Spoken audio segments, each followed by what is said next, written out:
Two people are dead after a stabbing in North York this afternoon. The man and woman were rushed to hospital after being found by police. Lane Harrison has the latest from the scene. Toronto police came to this North York neighborhood Sunday afternoon around 3 o'clock and found a man and woman in their 80s, both suffering from stab wounds. The incident happened on Cherrystone Drive, which is just south of Don Mills and the 404. Police say the two people knew each other but wouldn't confirm their connections, while neighbors tell us that they were a husband and wife. Now, with many people coming out of their homes obviously concerned about what happened today, the senior officer who spoke to us said that people in the area don't need to be worried. There are no outstanding suspects in this incident, and we are not concerned for the safety of anybody in the neighborhood. Do you know if either of the victims were the ones to stab the other? I do not have any information to that at this time. The incident took place on a tree-lined residential street and came as a shock to many neighbors. It's a very quiet neighborhood, and there's hardly any crime. You could leave your bicycle outside, still there next week, next day. So, and this is something new. I've been living here for like 18 years of my life, and like since I was born, there was nothing like this happen. Maybe sometimes, like every year, once in a while, there's be like a carjacking, but like that's it. Nothing serious, nothing involving like stabbing or anything like that. On Sunday, police said officers would remain at the scene late into the evening. The forensic identification unit will be attending. They will be looking into the location where this happened, and they will be collecting evidence. They will also be attending the hospital, collecting evidence from the bodies. With several police cars surrounding the home, neighbors say they were initially on edge amidst all the sirens. I understand that it is a rule for police not to tell me what's happening here for the first time, because that's their job. But I really think it would be better if somebody can comfort us to say, hey, I can't tell you what's really happening here, but I can tell you that you are not in dangerous situation. As usual, police are appealing to anyone in the area who may have any information, security camera footage, or anything else that could help with this investigation to contact investigators. Lane Harrison, CBC News, Toronto. Toronto police say a man is dead after crashing his motorcycle into a tree last night. It happened in the area of Nugget Avenue and Markham Road in Scarborough. Toronto police saying they received the call just before 10 p.m. The motorcyclist was rushed to hospital with life-threatening injuries, but he later died. So far, they don't know the cause of the crash. The investigation is ongoing. And it's official. After 2 weeks, the first ever LCBO strike is coming to an end. The union representing workers on the picket line says an agreement was reached earlier this afternoon.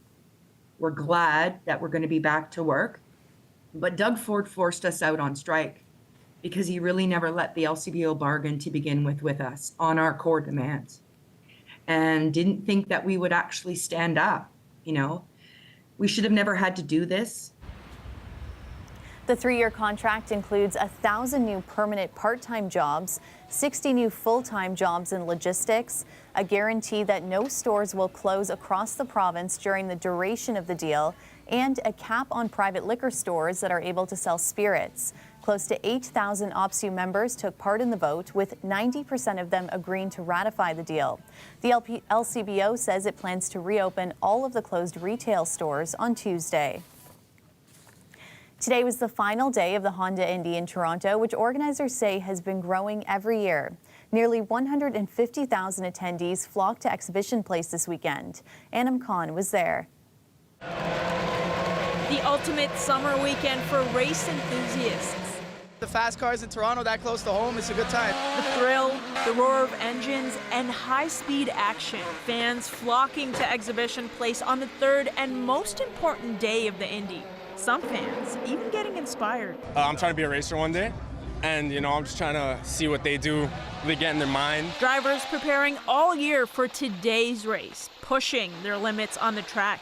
Thousands of fans already gathered over here, and the race is just about to kick off. And for these 3 days, this has been a real test of skill, endurance, and strategy for these drivers. With these tight corners, every millisecond counts. And finally, finally, a dominating win by Colton Herta. The 24-year-old American led from pole position, doing donuts on the racetrack after his win. Herta marked his 8th career victory and first win in 2 years in this series. I've never been able to win here. I finished 3rd, I finished 2nd, and to finally win feels amazing. I love coming here. I love coming to Toronto. I love our Canadian fans, and we love to show support for them when we come up here and race. His teammate Kyle Kirkwood finished 2nd, and Scott Dixon, a 4-time Toronto champion, won 3rd. And it wasn't exactly smooth for the racers. With the racetrack already known to be rough, the race had 6 restarts and a multi-car crash toward the end. It's very tough to pass here. This is IndyCar's Monaco, and Herta stuck it on pole, and it was really just a test of how you can survive the streets of Toronto. He came out on top. The excitement shared by organizers as well, who say the event has grown drastically post-pandemic, with nearly 150,000 people in attendance this year. It's very exciting to see. It has a huge economic impact for the province of Ontario and the city of Toronto. So we want this event to come back every year, and it's only getting bigger. The president of the event even saying the event raised well over $1 million for the Make-A-Wish Foundation in the last 14 years. Adam Kahn, CBC News, Toronto. Cricket fans in Toronto are celebrating a win this week. The city's executive committee is pushing forward a plan to develop a formal strategy to support local games. Staff say the sport is growing fast in the city, but there aren't enough pitches to support the needs of players. Brittany Billette has the story. Get it. These young cricket players are practicing hard and dreaming big. I just want to play for Canada. I just want to represent Canada in a World Cup. I want to play for India and Canada. Cricket is one of the fastest growing sports in the country and the region, but Toronto doesn't have enough pitches to play in. It really hampers them because instead of restricting them from running around in the outfield, they're sometimes subjected to a backyard, a small field, a small batting cages, where they don't have the full experience, it's just batting and bowling. The City of Toronto's Executive Committee has adopted a plan to create and improve cricket pitches to meet the growing demand. I'm feeling happy. That's like a dream come true for every cricketer here in Canada. Councillor Parthy Candeval says addressing the need is long overdue. We've seen such rapid immigration, particularly coming from India. Here's an element where we need to be able to adapt to the changing demographics of our neighborhoods. In Toronto, there are currently 27 cricket pitches. In comparison, there are over 230 baseball diamonds across the city. We're seeing existing baseball fields, both city parks and schools green space, where it's not baseball being played, it's cricket. The city says it expects to have 5 new playing fields in the next 5 years, including a new full-size pitch and 2 additional converted baseball diamonds. Councillor Candeval says building the pitches wouldn't be expensive either. It's about 60 to 80,000. So it only makes sense that we adapt the infrastructure to what's being demanded and certainly what's being played out on the fields. Staff also recommends increasing access to cricket programs for children and youth, and they're suggesting the city collaborate with school boards for space and programming. It's awesome because when I played, we didn't have this type of support. Like everyone knows about cricket now, right? This is your flower. Danny Singh represented Canada at 4 world tournaments in the 80s and 90s. He's lived in Scarborough for decades and says Toronto makes important contributions to Canada's cricket scene. A Canadian team of 15 or 16 players usually have like 12 from Toronto. So Toronto is basically the mecca of cricket. Toronto is really taking a page out of Brampton's playbook. In previous years, the city transformed underutilized fields into pitches. Now it calls itself the cricket capital of Canada. I think the future for Canadian cricket, just like it is for Canadian soccer, is very, very bright. Last year, Brampton hosted the Global T20, the largest professional cricket tournament in Canada. Organizers said it drew tens of thousands of attendees and 150 million worldwide TV viewers. According to the financial analysis of that tournament, that 2-week tournament, of $34 million for the city and over $45 million for the province. There are hopes that City Council will match or exceed what Brampton has done, and not just because of its economic potential. For young brown kids, boys, girls, who are not seeing, seeing themselves in the NBA or the NFL or the MLB, here's a sport where they can find direct cultural connection with. We're saying diversity is our strength. We've got to not just say it, but invest and build those opportunities. The city is expected to release a full strategy report this fall, and there are hopes that inside of it is a full-time line of investments. Brittany Billette, CBC News, Toronto.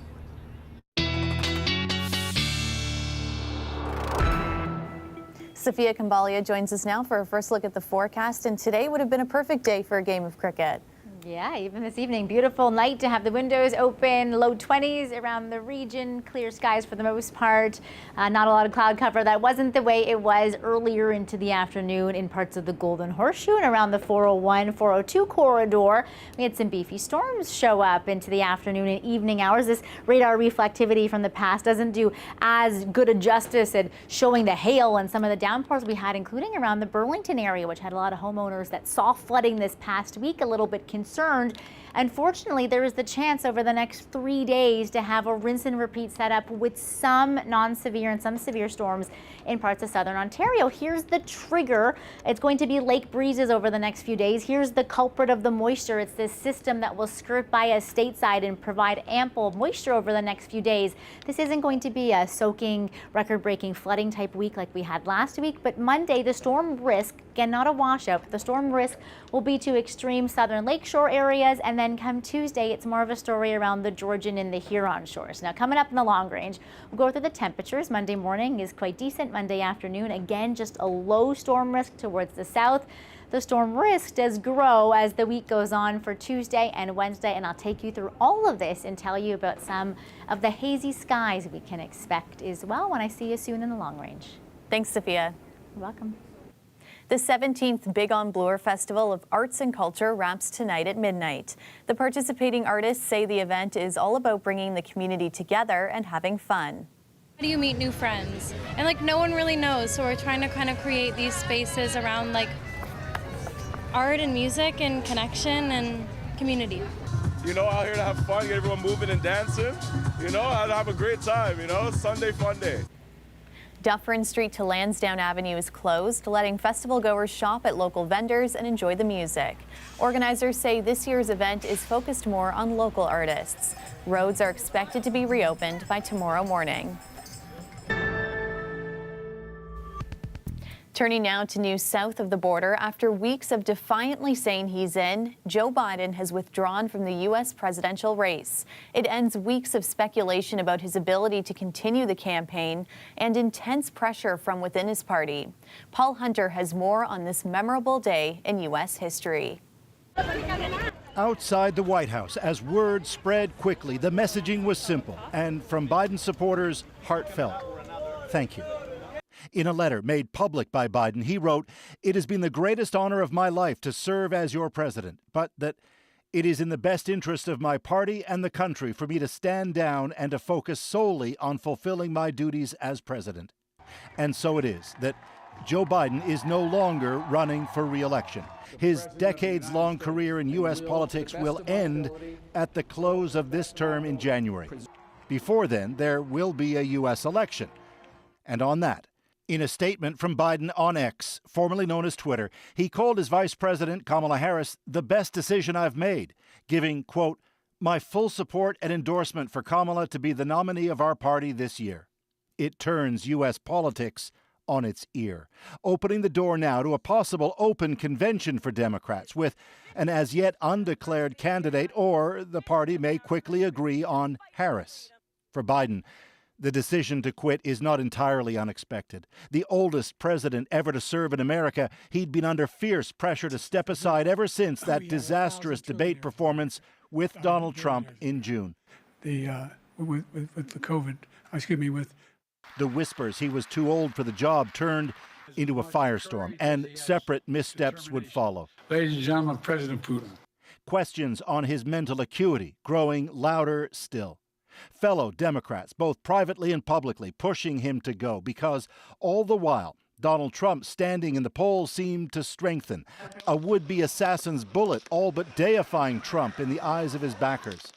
And then Biden caught COVID again. I want to begin by commending President Biden for a career in public service. Independent candidate for the White House Robert Kennedy Jr. opened with generous remarks. Donald Trump took a different approach, writing on his social media platform Truth Social, "Crooked Joe Biden was not fit to run for president and is certainly not fit to serve, and never was." Democrats had praise for both Biden and Harris. Joe Biden was a fighter for the little guy. Kamala Harris is equally strong and determined to work and fight for the everyday American. Paul Hunter, CBC News, Washington. 1 in 3 road deaths in Ontario involve impaired drivers. Many might ask why drinking and driving is still happening after decades of public campaigns. To help us better understand why this issue continues to be so prevalent, I'm joined by Alan Carlip. He's an addiction specialist at Addictions Rehab Toronto. Thanks so much for joining us tonight. Why don't we start with why you think that despite the amount of education out there, people are still doing something that they know is wrong? Well, I think the general consensus around it is you can't predict human nature and human condition, and typically what we're seeing is, you're right, a tremendous amount of advertisements out there really showing the consequences of why you shouldn't drink and drive. But it's not a malicious thing for individuals. What's happening is people are giving themselves this notion or this false sense of an idea that they can get behind the wheel and that it's safe for them to drive.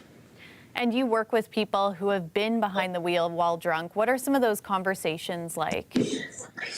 Some of those conversations are, not looking at the big picture of, the consequences of what could happen. I think, what we're seeing in those moments are people that are under the influence and, making decisions based on emotion rather than logic. Because, once you put alcohol in your system, it affects the frontal cortex, which is the part of your brain that is responsible for decision making, logic, as well as, responsibility. And, that sort of thinking is getting inhibited by alcohol.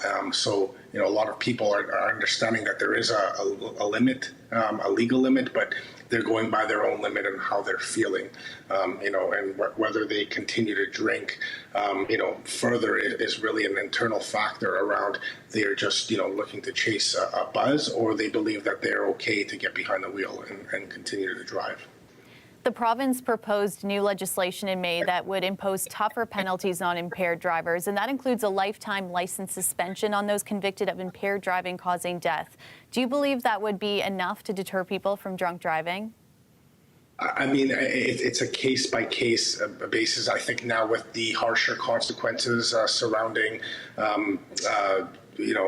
driving while impaired, I do believe that it can definitely make a difference because, people unfortunately learn through consequences of their actions. In a lot of cases, unless you're somebody that's struggling with a substance use disorder, primarily alcohol, there has to be other resources available for helping to stop the cycle.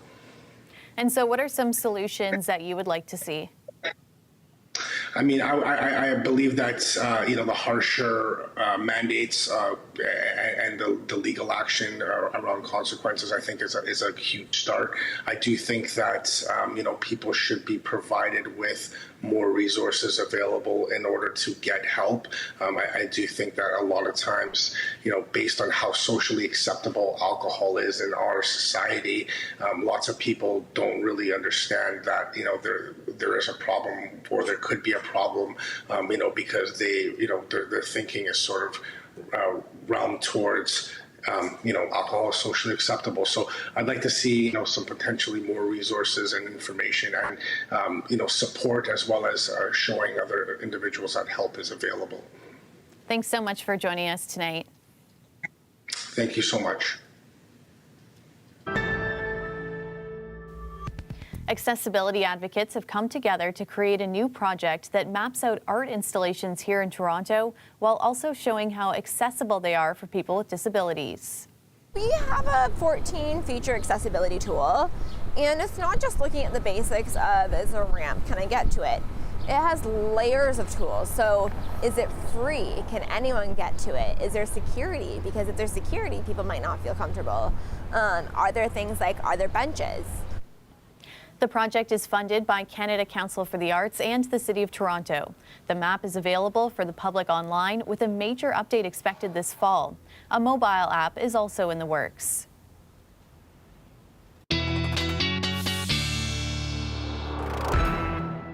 Sophia's back now with our extended forecast and hoping to see more days like we had this weekend.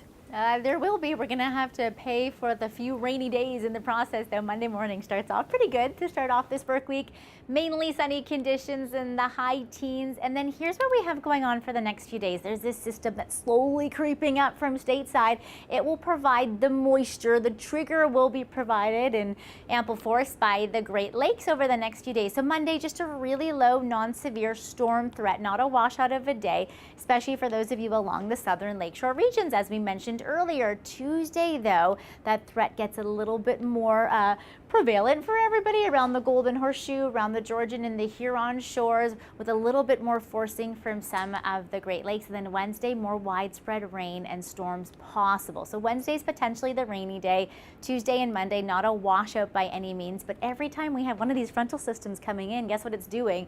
We're sort of at the whim of the jet stream, bringing in some low-lying smoke from all of the fires burning in parts of Western Canada. It's quite the dangerous and explosive situation in parts of the west. Now, we're not going to have any poor air quality in the short or even in the long range, but you will certainly see a really vibrant sunrise and sunset, and that haze will certainly be there, maybe even a bit of a smell in the air as well, sort of like a campfire when it comes to later on in the week as it gets to be a little bit heavier. Have a look at this, especially in southwestern Ontario. There's your potentially stormy days.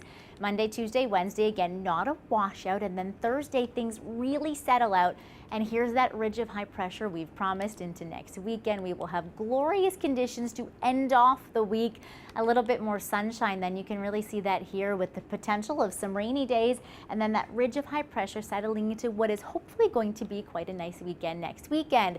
Talking about rainfall totals, we are well on our way to outpacing one of the rainiest summers we've ever had. I'll keep going over the numbers for you as we add up a little bit more into our coffers over the next few days. Talia? I'm looking forward to that weekend already. Thanks, Sophia. Sounds good. And that's our show for you tonight. Thanks so much for watching. You can stay caught up on news anytime on our website, cbcnews.ca. And before we go, here's one last look at the roar from the lakeshore, the Honda Indy. Good night.